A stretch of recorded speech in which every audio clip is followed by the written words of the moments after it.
Assalamualaikum warahmatullahi wabarakatuh. Hamdan wa syukronillah. Anu ku pribados dipihormat oge dimuliakeun ku Allah Subhanahu wa taala kalayan kelas 11 anu sami-sami dipayunan HP atanapi dina laptop sewang-sewang. Pendak deui dina pelajaran bahasa Sunda Arab sareng pribados nyaeta pabiji.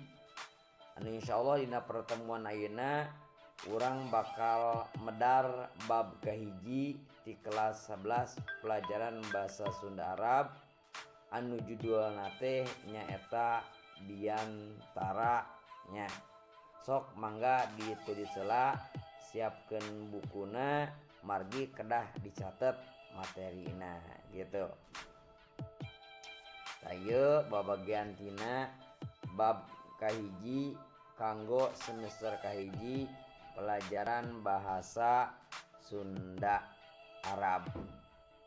Bab kahiji kanggo kelas 11 materina nyata biantara atawa cek bahasa sejenna mah disebut pidato nya. Sok mangga gerak tulis tah. Pidato naon hartina pidato, terus ujung sajabina terus kapaham kan? Berarti naon tah pidato teh? Ingat apal pidato teh berarti nyarita di hareupeun balarea. Ngan nyaritana aya maksud jeung tujuan anu hayang ditepikeun gitu. Sifatna monologis kur direspon ku unggeup keprok gideg jeung pasemon. Kitu tah eta anu kaasup kana biantara.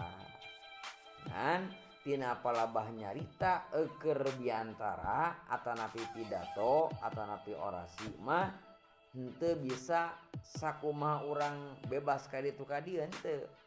Keukeuh ngabogaan tujuan.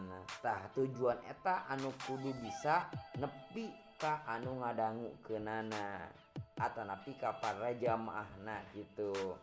Kumaha tata carana? Aya tata carana. Sok mangga ditulis ieu.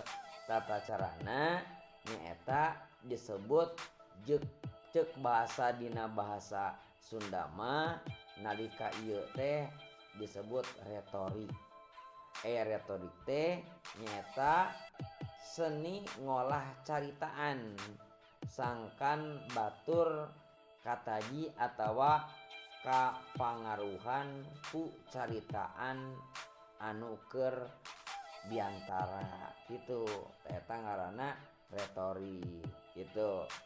Tah tina palebah pangaruhan nyarita supados batur kapangaruhan teh ternyata tina pidato mah kon dina sadayana gitunya aya anu ditepikeun teh sababaraha jenis kegiatan dina kegiatanana.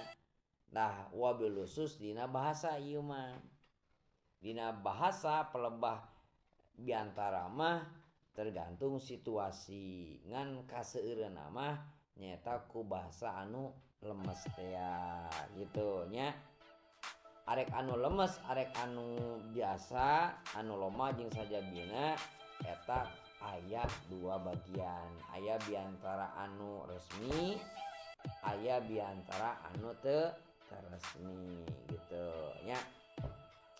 Arek anu resmi, arek anu teu resmi oge keukeuh kudu kahontal. Ngan teknikna aya. Teknik atanapi metode biantara ku cara kumaha anu berkahiji bisa ngagunakeun ngapalkeun heula. Ngapalkeun teks tepi apal. Anu kaduana bisa maca ataupun manuskrip. Anu katiluna ekstemporan atanapi hanya gurat badagna wungkul. Anu kaopatna impromptu atanapi secara langsung. Ieu teknik anu kaopat mah anu paling hade tos asak lah nya. Nah aya tugas, ieu tugasna damel video langsung ngeunaan bagian isi biantara singkat isina wungkul, lain bebuka lain panutup isina wungkul. Durasina 1 menit, topikna bebas, dikirim langsung dina Classroom. Tah. Like, subscribe, jeung komen. Billahi taufiq wal hidayah. Assalamualaikum warahmatullahi wabarakatuh.